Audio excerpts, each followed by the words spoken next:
네, 2단원 자료와 정보입니다. 자료와 정보의 표현에 디지털 표현 단원에 대해서 배워보도록 할게요. 자료와 정보에 대한 단원을 배우기 위해서는 자료와 정보의 의미를 잘 알고 있어야겠죠? 자, 자료와 정보의 의미는 동일한 것일까요? 자료는 현실 세계에서 관찰하고 측정되는 방법으로 수집된 값 또는 사실들이라고 합니다. 반면에 정보는 이 자료, 그러니까 수집된 값 또는 사실들을 분석하고 가공, 처리해서 얻은 어떤 내용이래요. 그래서 그 내용이 어떤 의미를 지닌 값이나 상태를 말한다고 합니다. 자, 어떤 말인지 잘 안 와닿을 수 있습니다. 그래서 우리 일기예보로 예시를 들어볼게요. 우리 아침에 일기예보를 보고 오나요? 그렇죠. 일기예보를 보고 오는 친구들 많을 거예요. 우리 일기예보를 왜 보나요? 우산을 챙길지 말지 또는 옷을 하복을 입을지 말지 등등 어떻게 입을지 이런 의사결정을 하기 위해서 일기예보를 보곤 하죠. 이 일기예보는 어떻게 만들어질까요? 네, 일기예보를 만들기 위해서는 여러 가지 자료들, 값들이 필요하겠죠. 온도와 습도, 그리고 풍량, 그리고 강수량 등등 여러 가지 자료들, 측정되는 값들이 필요합니다. 그 값들을 모으고 모아서 기상청에 있는 사람들이 이 자료를 선택하고 필요한 자료를 선택을 하고 또 가공하고 처리도 해서 내일 비가 올 확률이라든지 내일 해가 내일 구름이 많을지 적을지 등등 여러 가지 파악을 한 다음 분석을 한 다음 우리가 보는 일기예보를 만들어내겠죠. 우리는 이것을 정보라고 합니다. 그래서 이 정보, 여러 가지 자료들을 분석해서 우리가 보는 일기예보라는 정보를 만들어낼 수 있겠죠. 그러면 자료와 정보의 차이점을 알겠나요? 그렇죠. 이 그림을 통해 살펴볼까요? 현실 세계에서, 우리 현실 세계에서 얻게 되는 여러 가지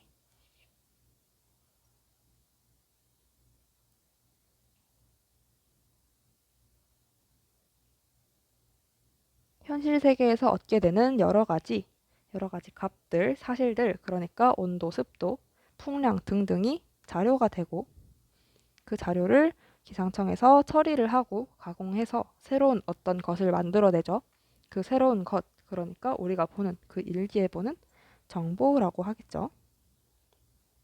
그리고 그 정보를 보고 우리는 우산을 챙길지 말지, 옷을 어떻게 입을지 결정을 하게 됩니다. 그러면 자료와 정보의 차이점을 잘 알겠죠? 다음으로 넘어갈게요. 자료와 정보의 표현입니다. 우리는 아날로그와 디지털이란 말을 들어본 적이 있을까요?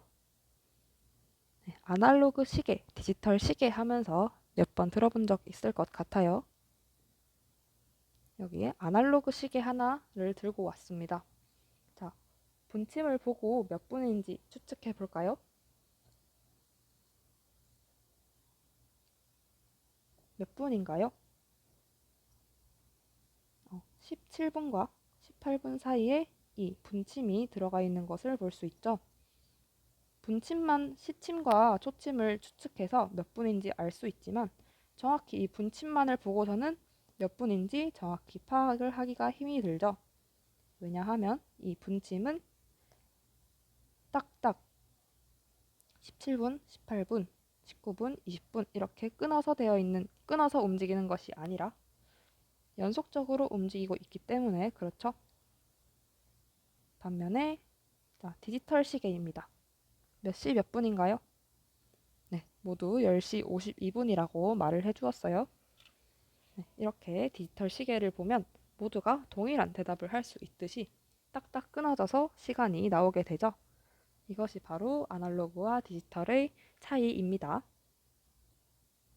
자, 학습지에 아날로그는 연속적으로 변화하는 값을 표현한 것, 디지털은 연속적으로 변화하는 값을 일정한 간격으로 끊어서 불연속적인 값으로 표현한 것을 말한다고 합니다. 그러니까 아날로그의 예시에는 목소리, 대기의 온도, 전압이나 전류의 변화, 시간의 변화 등등이 있는데 우리는 이것을 컴퓨터에게 알려주기 위해서 디지털 형태, 그러니까 일정한 간격으로 끊어서 불연속적인 값으로 표현을 한다고 합니다. 자, 이 그림을 볼까요? 왼쪽 그림 먼저 볼게요. 우리가 사물을 볼 때 있는 그대로 볼 수 있죠? 여기 책상이 있고 시계가 있구나 이렇게 볼 수 있는 반면 여기 컴퓨터가 보는 세상은 어떤가요? 컴퓨터는 0과 1밖에 모르는 바보입니다. 그렇기 때문에 0과 1로 구분을 하는 거예요. 그래서 지금 사물이 있는 것은 0, 사물이 없는 것은 0, 사물이 있는 것은 1 이런 식으로 사물을 인식하고 있네요. 자, 이렇게 컴퓨터 사회는 0과 1로 이루어져 있다고 합니다. 이거를 기본으로 생각하고 진행을 해보도록 하겠습니다. 그러면 우리 학습지에도 적혀 있는데 비트라는 말이 적혀 있을 거예요. 비트.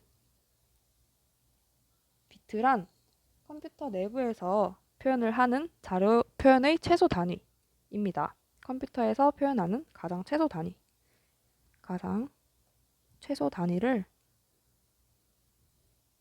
우리는 비트라고 해요. 그러면 볼까요? 여기서 컴퓨터가 0과 1로 이루어져 있는데 0, 0, 1, 1 이런 식으로 표현이 되고 있는 게 하나의 비트라고 해요. 그러면 이렇게 묶으면 비트가 4개 있구나. 또 이렇게 묶으면 몇 개인가요? 비트가 6개 있구나. 이런 식으로 이해할 수 있겠죠? 그래서 0, 1 여기 자리 하나하나마다 비트라고 표현을 할 수 있습니다. 자, 그러면 학습지에 비트 말고 바이트라는 표현도 있을 거예요. 바이트는 비트 8개를 모아놓은 것이라고 합니다. 그래서 우리 단위를 환산을 할 때는 1바이트는 8비트다 라고 이해를 하시면 돼요. 비트보다 조금 더 큰 컴퓨터 단위겠죠? 자, 그러면 우리 디지털 시계의 원리를 한번 살펴보도록 할게요. 우리 아까 디지털 시계를 봤었죠? 우리 디지털 시계는 이런 모습으로 표현이 됩니다. 만약에 3이라는 숫자를 표현을 하고 싶어요. 그러면 이렇게 색칠이 되겠죠? 우리는 이 모습을 보고 3이구나, 3분이구나 라는 것을 알게 됩니다. 그런데 이것을 어떻게 표현할까요? 이것을 알아보기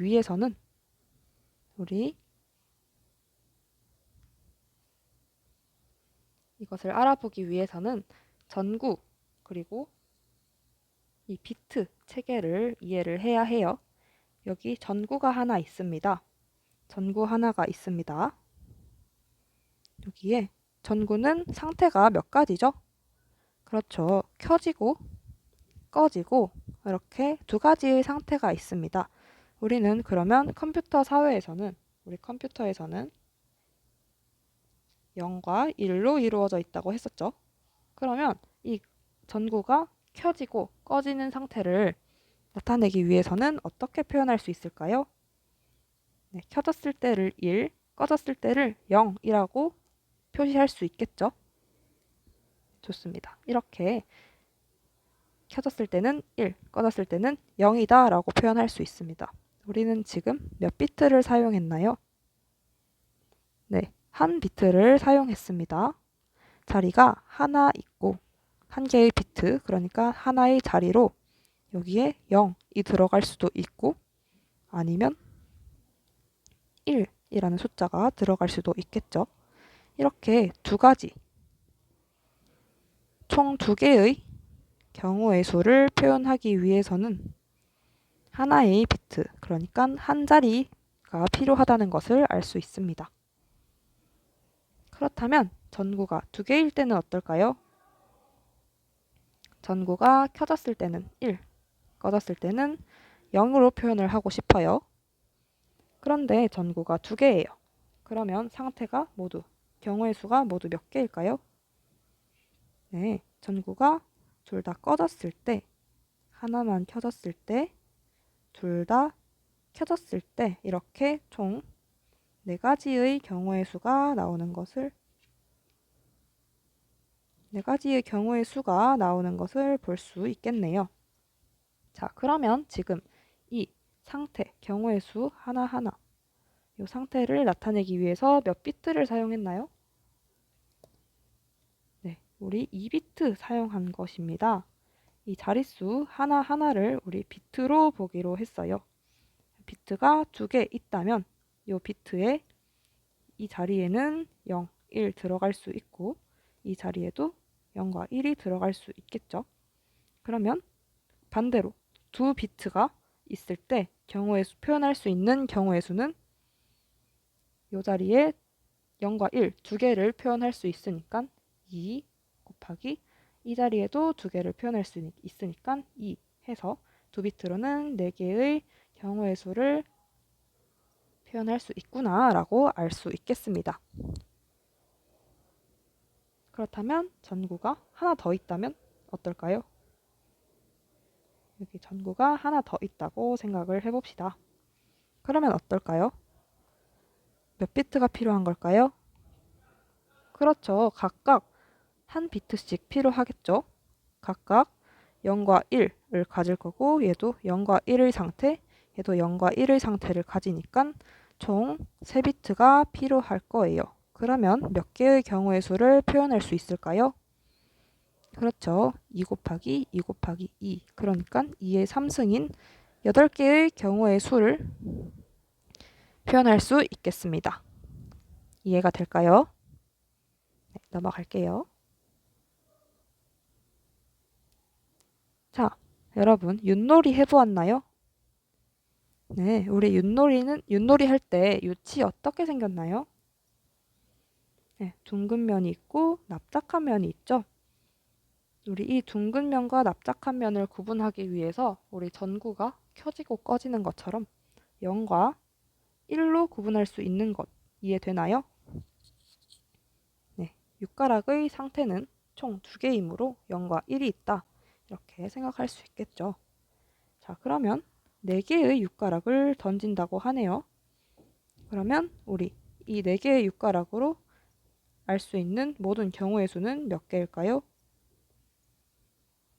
네, 총 육가락이 하나, 둘, 셋, 4개고 각각의 자리에 0과 1, 여기도 0과 1, 얘도 0과 1, 0과 1이 들어갈 수 있으니까 2 곱하기 2 곱하기 2 곱하기 2 해서 총 16개의 경우의 수를 표현할 수 있겠네요. 그러면 지금 몇 비트를 사용한 걸까요? 그렇죠. 우리 4비트 사용을 한 거겠죠? 총 비트 수가 4개 있구나 알 수 있습니다. 그러면 모든 경우의 수는 0000부터 0001 등등 1111까지 총 16개 경우의 수가 나온다는 거 알 수 있습니다. 그럼 이렇게 4비트가 사용이 되었죠. 네, 다음입니다. 우리 주사위를 던져보았나요? 주사위는 어떻게 생겼죠? 그렇죠. 우리 1부터 눈이 1부터 6까지 총 6가지의 경우의 수가 있죠. 자, 1부터 6가지의 경우의 수가 있습니다. 이제 6가지. 자, 그러면 이 6가지 경우의 수를 표현하고자 한다. 우리 컴퓨터에서 표현하고자 할 때 필요한 비트의 수는 모두 몇 개일까요? 한번 해볼까요? 우리 주사위가 1부터 6개에 6까지 있습니다. 1부터 6까지 있는데 그러면 우리 먼저 한 비트를 사용해서 표현을 해봅시다. 우리 한 비트를 사용하면 자리가 1개 있으니까 0 그리고 1 이렇게 두 개 표현할 수 있는 거 알고 있나요? 그렇죠. 얘를 들고 와서 한 비트를 사용하게 되면 0과 1 두 개를 표현할 수 있기 때문에 그러면 0을 얘는 눈이고 얘는 비트. 주사위 눈 1을 표현하기 위해서 비트를 0이라고 표시를 할 수 있겠죠. 그러면 2는 1. 그러면 우리 한 비트로 표현할 수 있는 것은 두 가지 뿐이기 때문에 모두 부여가 되었네요. 그러면 남은 눈의 비트는 어떻게 부여를 할 수 있을까요? 네, 비트를 더 늘려보도록 하겠습니다. 비트가 두 개가 있다고 생각을 해봅시다. 그러면 우리 비트가 두 개라면 00, 01, 10, 11 이렇게 네 개까지 표현을 할 수 있는 거 이해가 되나요? 그렇죠. 그러면 3이라는 눈은 10, 4라는 눈은 11로 표현을 할 수도 있겠네요. 자, 그러면 나머지 5, 6을 표현하고 싶은데 이 두 비트로는 더 이상 표현을 할 수가 없네요. 그럼 어떻게 해야 할까요? 네, 비트를 더 늘려봅시다. 비트가 총 3개가 있다 생각을 해봅시다. 그러면 000부터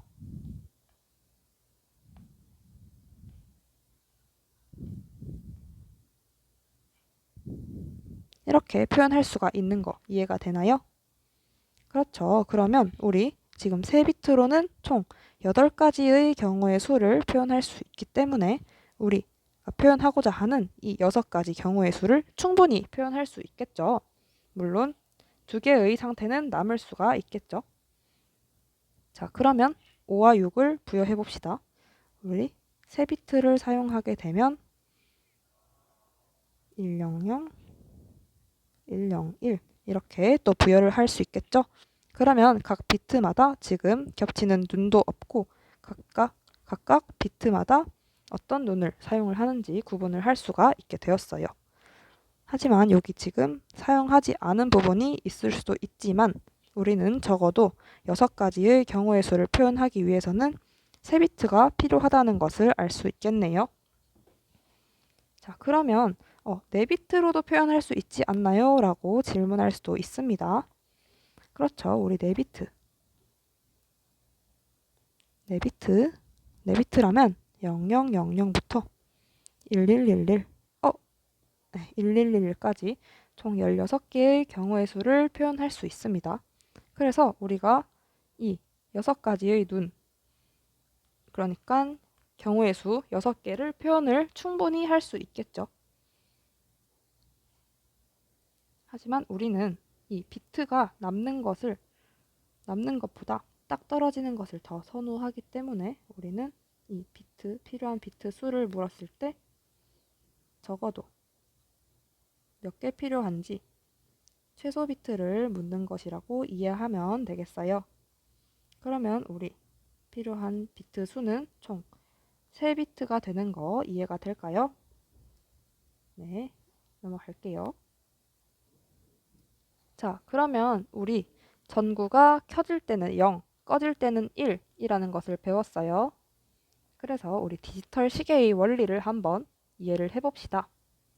자, 3이라는 숫자를 표현하기 위해서는 이렇게 색칠이 되겠죠. 그런데 아까 우리 전구 배웠던 거 기억하나요? 전구가 켜졌을 때는 1, 꺼졌을 때는 0으로 보자고 이야기를 했었죠. 자, 그런데 이것이 무슨 관계가 있냐?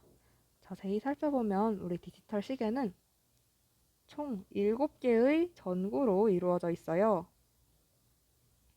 7개의 전구로 이루어져 있습니다. 각각에는 순서 번호가 포함이 되어 있어요.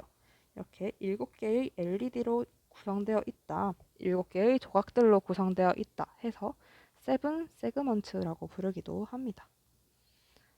그래서 우리 3을 표현하기 위해서는 이 전구를 켜고 이 전구도 켜고 여기 있는 전구도 켜고 여기 그리고 여기 이렇게 원하는 전구를 ON, 그러니까 켜기만 하면 우리가 받아들일 때 3이라는 숫자를 표현하는구나 이해할 수 있겠죠.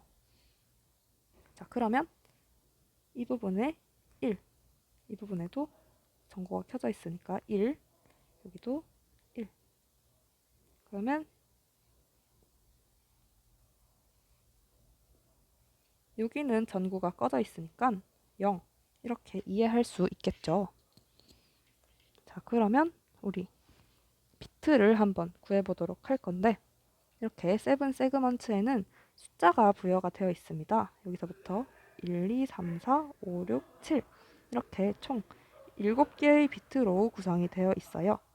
그러면 우리 아까 했던 이 3이라는 표현은 1번 전구, 2번 전구, 3번 전구, 4번 전구, 그리고 7번 전구가 켜져 있는 것이죠. 그러면 11, 11, 1 이렇게 총 5개의 전구가 켜져 있고 5번, 6번 전구는 꺼져 있다는 의미로 0을 붙이면 되겠습니다. 이렇게 비트열을 표현할 수 있겠습니다. 자, 그러면 4와 5도 한번 표현을 해볼까요? 네, 4와 5는 이렇게 생겼겠죠? 그러면 1번과 4번, 5번의 전구가 꺼져 있으니까 1번, 4번, 5번은 0이라는 비트가 부여가 됐을 것이고 나머지 켜진 전구는 1이라는 비트가 부여가 됐겠네요. 자, 그러면 5는 어떤가요? 2번과 5번 전구 빼고 모두 1이 부여가 된 모습을 볼 수 있습니다. 그러면 이렇게 우리 디지털 시계는 이런 원리로 이루어져 있다는 것이에요. 정말 신기하죠? 자, 그러면 우리 수업 시간에는 우리 그때 그 수업 시간을 한번 이 디지털 비트로 표현을 해 보았었는데요. 우리는 1과 7을 한번 디지털 비트로 표현을 해 보도록 할게요. 그런데 우리 1과 7을 표현을 할 때는 1이 이렇게 생겼을 수도 있고 1이 이렇게 생겼을 수도 있겠죠. 그리고 7은 이렇게 생겼을 수도 있고 이렇게 생겼을 수도 있습니다. 서체마다 다르겠죠. 그래서 이런 것들은 우리 프로그래머 그러니까 우리 디지털 시계를 만드는 사람이 어떻게 이런 것 코드를 부여해 놓았는지 어떻게 비트를 부여해 놓았는지에 따라서 모양이 바뀌겠죠. 그래서 우리는 둘 다 해봅시다. 우리 5번과 6번 전구를 사용한 2를 표현을 하기 위해서는 그렇죠. 5번, 6번만 전구가 켜져 있고 나머지는 꺼져 있으니 0000, 110 이렇게 표현할 수 있겠죠.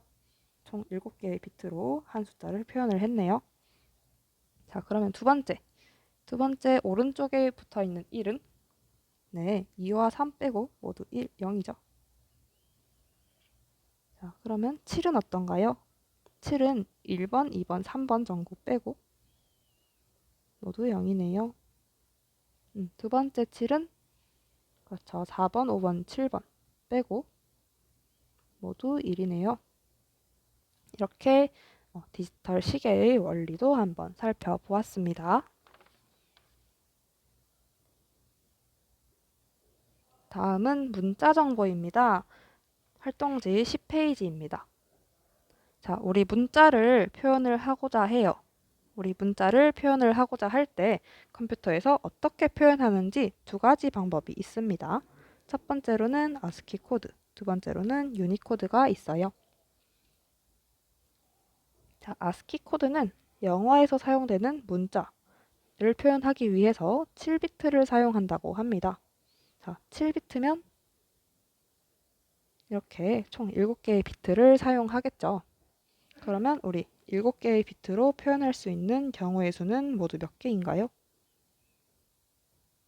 그렇죠. 2의 7승 해서 128개겠죠. 네, 교과서 53쪽에 이러한 아스키 코드 표가 나와 있습니다. 어떤가요? 영어와 특수 문자밖에 없죠. 이렇게 우리 7개의 비트로 그러니까 총 128개의 문자를 표현할 수 있는 방법이 아스키 코드입니다.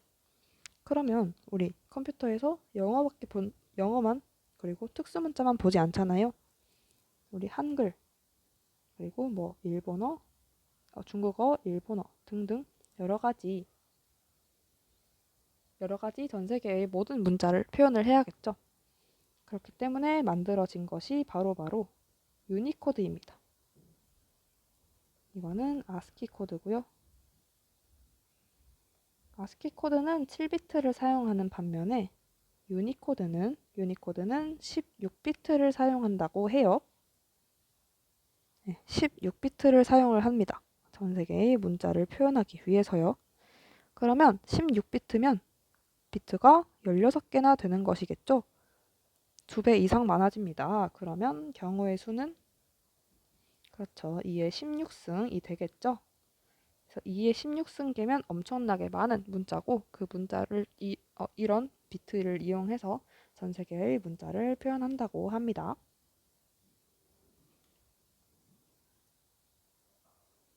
자, 그러면 아스키 코드가 어떻게 되는지 한번 살펴볼까요? 아스키 코드가 총 7개의 비트로 이루어져 있다 했어요. 그래서 우리 교과서에 있는 아스키 코드 표는 상위 비트와 하위 비트로 나누어져 있네요.